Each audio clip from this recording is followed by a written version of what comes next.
So when we see red carpet ready smiles, it's easy to envy those perfect teeth.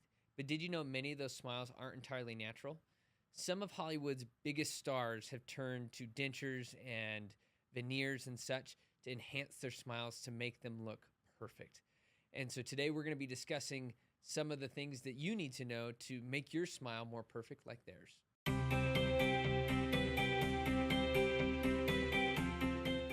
Welcome to another exciting episode of Smile Reconstruction, the podcast where we talk about all things with dental restoration. We're going to talk about the materials used to make dentures, some of the different types of dentures that are available, and we'll even talk about some of Hollywood's stars over the years that have turned to dentures to improve their smiles. Now, at the end of this show, we're going to share with you one of those Hollywood stars that might be a real shocker to you. So stay tuned. So there's tons of celebrities that have gone to dentures and enhanced smile things to help make their smiles better. Probably the most prominent one would be George Washington. Tell us a little bit about George Washington, Dr. Muir. Yeah, so, I get asked quite a bit, hey, you're a dentist, did George Washington really have wooden teeth? Well, George Washington had a lot of different teeth, and he's actually someone that I've looked up a little bit, and so I know some of his things. His most notorious one was he had these spring-loaded dentures, and they kind of came together like this, but there was a spring that wrapped around the back, and so it would push them open, and the only way to keep them closed was he had to constantly bite. And so he was noted for having this constantly biting with this muscular jaw and things. He had teeth that were made out of wood. He had teeth that were made out of ivory. And what they would do back then, they would use hippopotamus ivory. They'd take these blocks and they'd have someone that just carves it into teeth. It's quite impressive. It is pretty impressive, but it would kind of be like carving a wooden shoe for yourself. Yeah. Except a lot harder because you can see your foot, you can set something on it, you can trace it a lot easier, but in the mouth, to get all of those little grooves.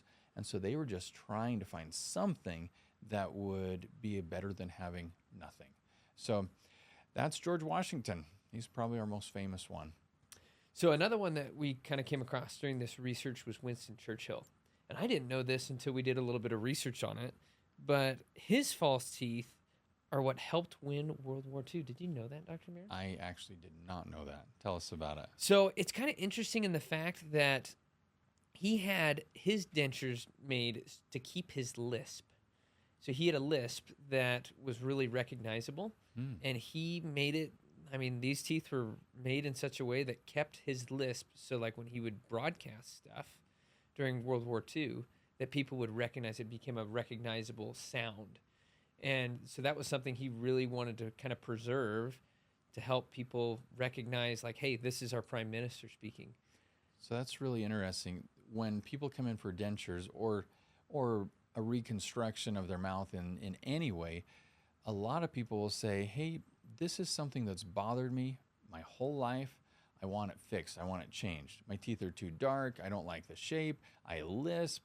I want to change these things that have bugged me forever. But It's neat that he wanted it preserved because that was how people knew him. And we do see that too. We had a guy that came and he had a great big space between his two front teeth. And his two front teeth were pretty broken.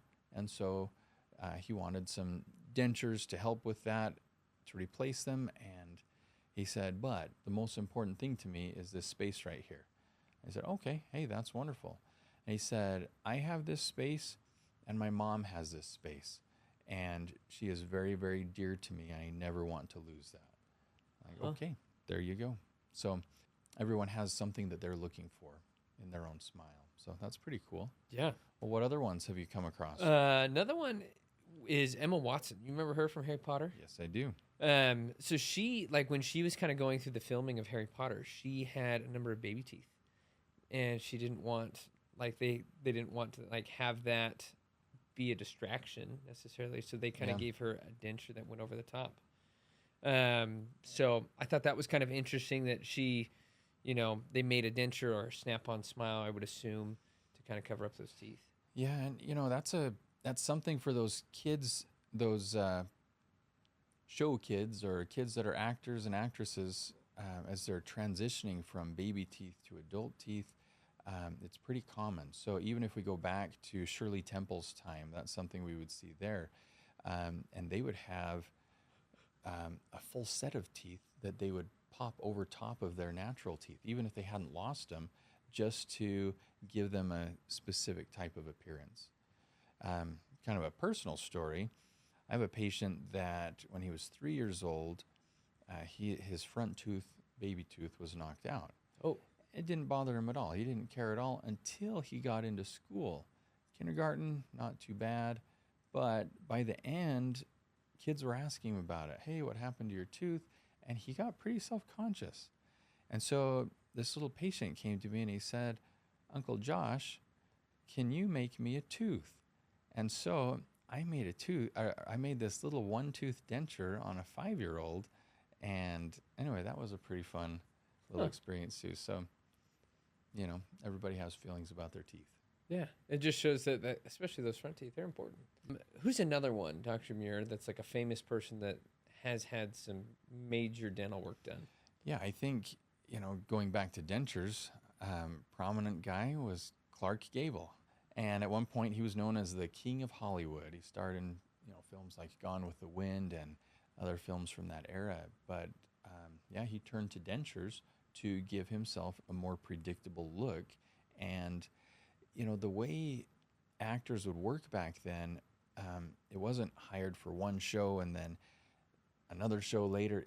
They were employed by these producing companies, and so they wanted to get as many movies in as they could. And you didn't want things like dental work, dental pain, or any dental problems to come in the way of getting as much out of these actors as you could. So a lot of them would turn to things like that for help. Man, that's incredible how they didn't want the unpredictability of having to go to the dentist. So they're like, just take them all out and let's do some dentures. Well, and as you can imagine, I can think of multiple patients that we've seen together that one guy, it seems like every time he has to go speak out of town, one of his teeth breaks. And so, we're always seeing him after hours and super early before his flights to fix things, just enough to patch him together so he can go make his appearance wherever he's going. So, yeah, when you have tooth problems, they're problems, and they typically don't come at the ideal times. Well, why don't we talk a little bit about what dentures are? We've talked about some of the cool history of it and things, but dentures come in two types. There's a type that replaces all of your teeth. That's called a complete denture. There's a type that replaces some of your teeth, and that's called a partial denture. And what's been interesting is we get a number of patients who come in and they say, hey, I'm sick of my teeth. They have too many problems. I just want dentures. And sometimes they need dentures, but, there are other times where, what do you find? Yeah, I find sometimes people want to pull all their teeth, just like you said, because they're done with it, just like Clark Gable was. But at the same time, I kind of caution against it because nothing is as good as your natural teeth. If we can save a natural tooth, it may cost more, but at the same time, a denture, you can't, especially a lower denture. Lower dentures stink. You can't eat with the lower denture very good. The quality of the food that you can eat is a lot lower. You can't chew them very well.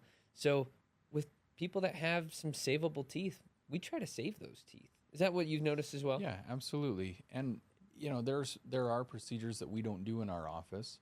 We don't do root canals right now and some things like that. And so to save someone's tooth, if they need a root canal, we have someone else do it.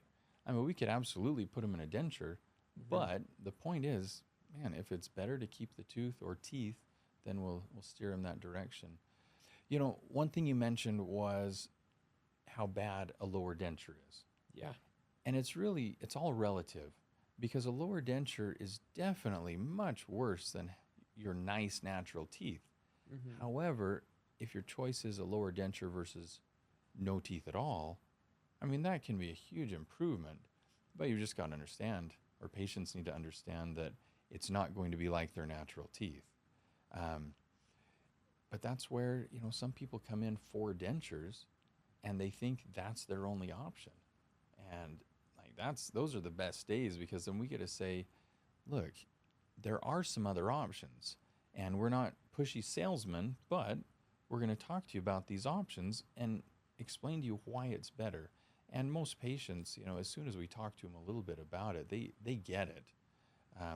With dentures, they rest on your gums, and how hard can you push to bite through something if it's just resting on your gums? And you use that statistic quite a bit, where you only get 20% of the bite force that you would have had with your natural teeth. And so, yeah, not a problem with mashed potatoes necessarily, but even getting through, something pretty soft like a small sandwich, it's harder. You've got to bite harder, and it can push on your gums, and it can cause some soreness. Yeah, So. and I think, like you said, that's where implants to kind of come in to relieve that, and it's such a blessing that is a treatment that really elevates your quality of life. Yeah, I mean, and for some patients, we just put 2 implants in the lower front here, it snaps the denture on, and suddenly it's more stable. Life-changing. That bite force is anchored into the bone at that point, so it's not pushing on the gums, and it's great. And of course, if we add a couple more implants, it's even more stable. That's a kind that still snaps in and out, or we can do the kind that stays in all the time. I mean, it's pretty cool. But I love it when people come in just for a denture when they don't know any of the other options, because they're excited. They say, oh, good. My grandma had dentures, and I know she didn't like it, but I just thought that was the only option. So it's pretty cool to be able to offer those nowadays. Yeah, I think it's a great service to be able to offer. So what are some of the different materials that we kind of use in partial dentures maybe first, and then going into real dentures, and then implant-retained dentures or screwed-in dentures? Yeah, so just again, partial dentures are dentures that replace some of the teeth. And it could be one single front tooth that's missing. It could be a region, or it could be some on the left side, some on the front, and some on the right side. Partial dentures, in the easiest form, are made out of plastic or acrylic, and they just rest on the roof of your mouth to hold them in, and they just have the teeth attached. They can have some wires or little pieces of metal that help latch onto your other teeth.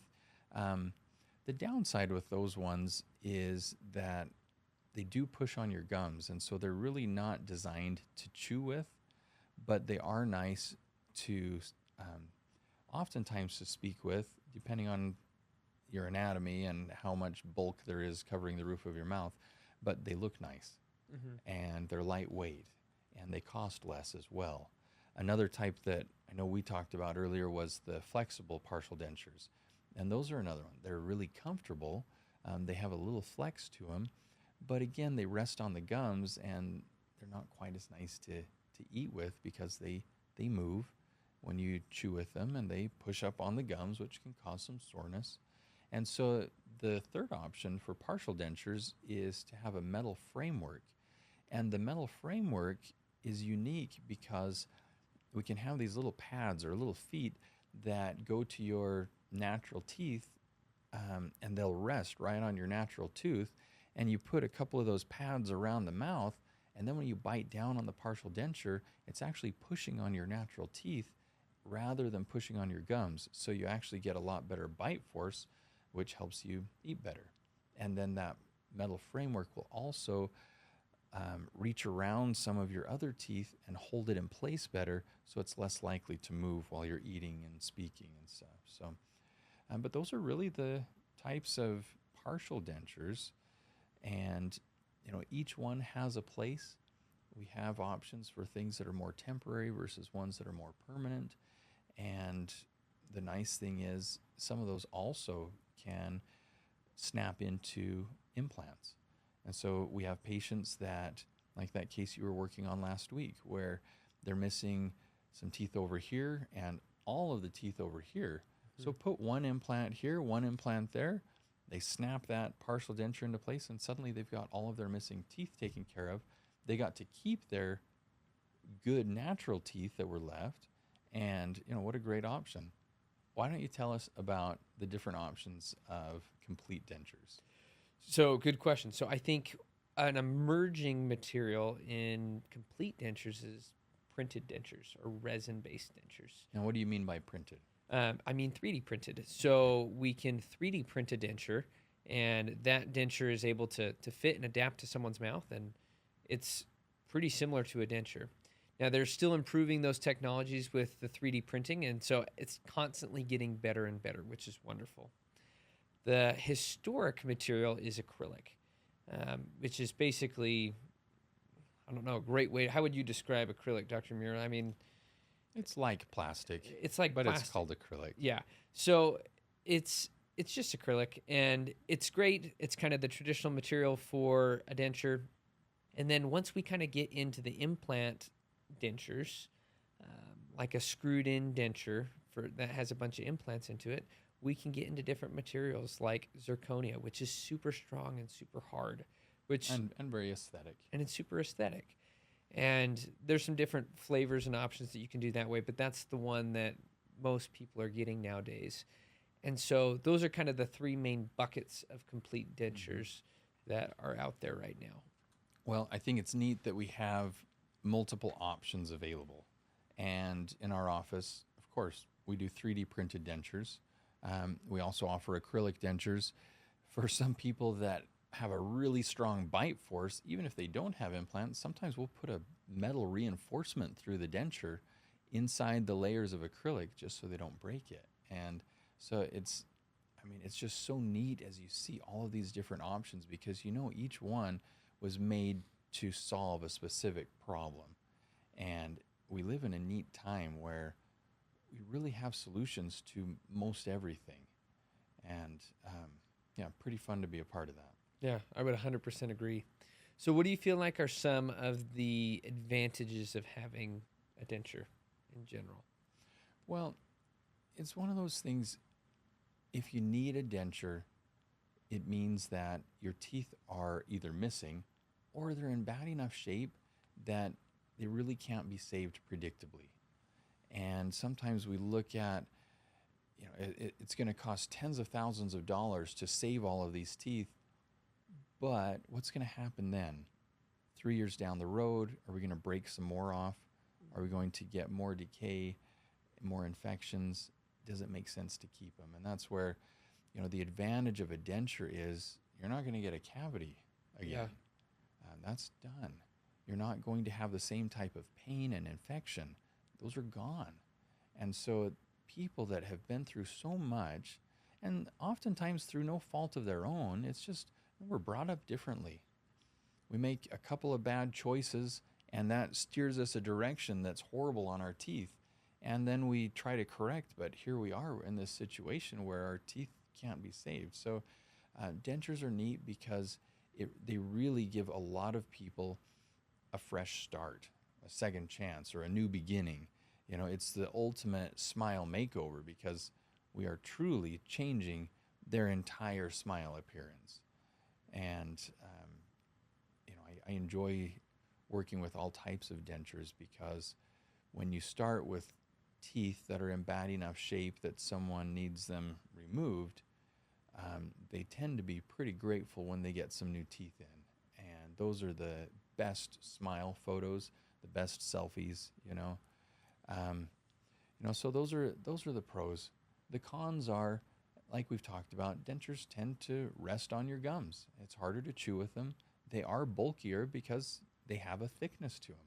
Even if we have the ability to make a really thin denture, there's still some bulk to it. Yeah. It'll cover the roof of the mouth. Your tongue will notice it. Sometimes it does alter speech. And so you have to really practice to get your speech correct. So even Winston Churchill, I am positive that going from his teeth to a denture was still a big transition period that he had to work really hard on, especially to be that voice, that recognizable voice of World War II. So as we look at partial dentures, similar thing. A partial denture is neat, though, because it allows you to keep the good teeth that you can keep. And then for an inexpensive price, you can just replace the missing ones. And, we have a veteran that we recently worked on who only has these posterior teeth. And he just needed something to wrap around the front. And for him, a partial denture was a good option. Mm-hmm. And we're hoping to do some implants for him in the future, either to replace all of those missing teeth or to snap the partial denture in so it's more stable. But, you know, that partial denture is a great option. The downside is, again, it's bulky, has to come in and out like a denture does. But it, you know, serves a neat purpose. And then we have, you know, our fixed dentures, or our all-on-4s or all-on-X. And tell us about those ones. I think there's so many pros with those in particular. It's the closest thing you can get to your natural teeth. And we've talked about that before on this show, that is the top of the line Mercedes-Benz kind of treatment. You don't have the dentures not covering the roof of your mouth. It can feel exactly like your natural teeth, depending on the style the dentist is doing that surgery and putting the implants in. And so there are very few drawbacks at that point. There could be issues with like the prosthetic breaking, depending on wear and stuff like that over time. But some of those issues are few and far between. Do you have any other cons or anything like that you feel like should be added with that? You know, different treatments have different prices. Uh-huh. And the biggest con that I see with those types of treatments is the cost. Yeah. That being said, though, you know, a smile that functions, allows you to speak, chew, smooch, and everything else, it's something that you use all day long, every single day. And so when we look at it that way, for what we're getting out of it, It's worth it. it's actually not that expensive. You know, we take our cars, for example. You know, my car, I drive to work, it's 10 minutes. Home is 10 minutes, and maybe I run some errands. All right. So I'm 30, 40 minutes at the very most in a day, unless I'm traveling, in my car. And so, you know, I'm willing to spend tons of money on a nice car or a cool car, but I'm not willing to spend that money on my teeth. That's where it's a priority thing. And, you know, people, I'm not saying that one is right and one is wrong. We all just have to make that decision for ourselves. But yeah, price is one of the cons. Fortunately, we do have some financing options.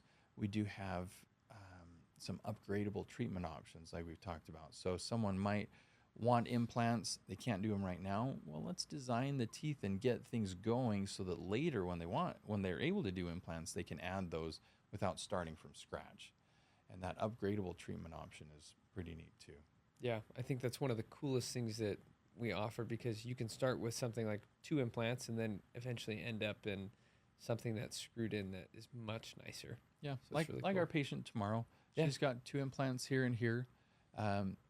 She's broken some of these other front ones. We're going to add just 2 2. more, and then she'll have all implants. Yeah. And so, you know, if we do our implants in such a way that we're thinking of the future or what might happen in the future, we can use the same implants for a different type of treatment down the road when it's needed. Just to kind of conclude with what we were talking about with the dentures, there's so many wonderful things that dentures can do. And a lot of times we really focus on the smile aspect of it, like changing the appearance of it.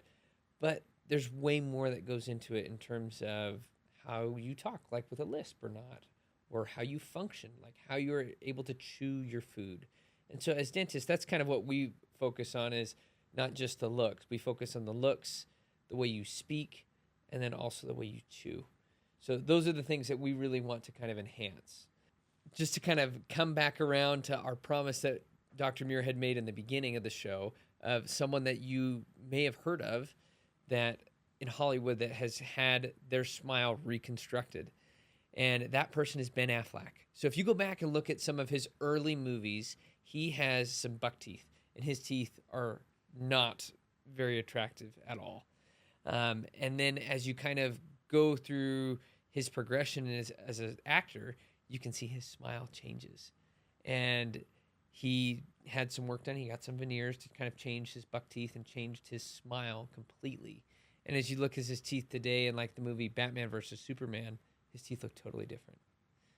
And so that's one star that you may not have known that has gone from more ugly teeth or not as attractive of a smile to a very attractive smile. And that's helped him land some very big roles. One thing I like about Ben Affleck is his goal was to improve his aesthetics and maybe improve his speech a little bit, but his teeth weren't destroyed. Like he actually had good, healthy teeth. Just the alignment and shape and size of his teeth didn't really match the rest of his face and mouth. And so, just because you're changing your appearance doesn't mean that you've done anything wrong. Not everyone that goes through a smile makeover just neglected their teeth and hasn't brushed for decades. It's something that, some people just need or choose to get because they see that value in it. And so I just think it's cool with him because he had a vision in mind of what he wanted for himself. Yeah. And no doubt that influenced his career, what people thought of him right away and the roles that they envisioned him in. And I'm sure it really improved his self-esteem, gave him that confidence as well. It's amazing to see how even the self-confidence of actors changes once you change their smile. Yeah, absolutely. And, it's what we notice. Mm-hmm. There are a few things we notice on people, and the smile is one of the first ones. Have you seen that ad, like the picture of like the guy that's missing the eyebrow and he's also missing a front tooth, and like what's the first thing you notice? You're missing the tooth first. That's the first thing everyone notices. And no one noticed the eyebrow. No one notices the eyebrow at all. It's totally the same thing. It's like people look at the mouth first. Along with the smile, we want people to be able to function, enjoy their food, and chew. And I think from a dentist standpoint, we're looking for both of those things, the looks and being able to have a high quality of life in terms of eating. Yeah, predictability in everything. We want you to have a predictable smile, predictable speech, predictable chewing. Mm-hmm. If you're out on a date, you don't want your teeth to fall out, so I always say smooching as well. But that's an important one. Smooching is important one. Yep. That is an important one. Well, that is it for today's episode of Smile Reconstruction. We will catch you later.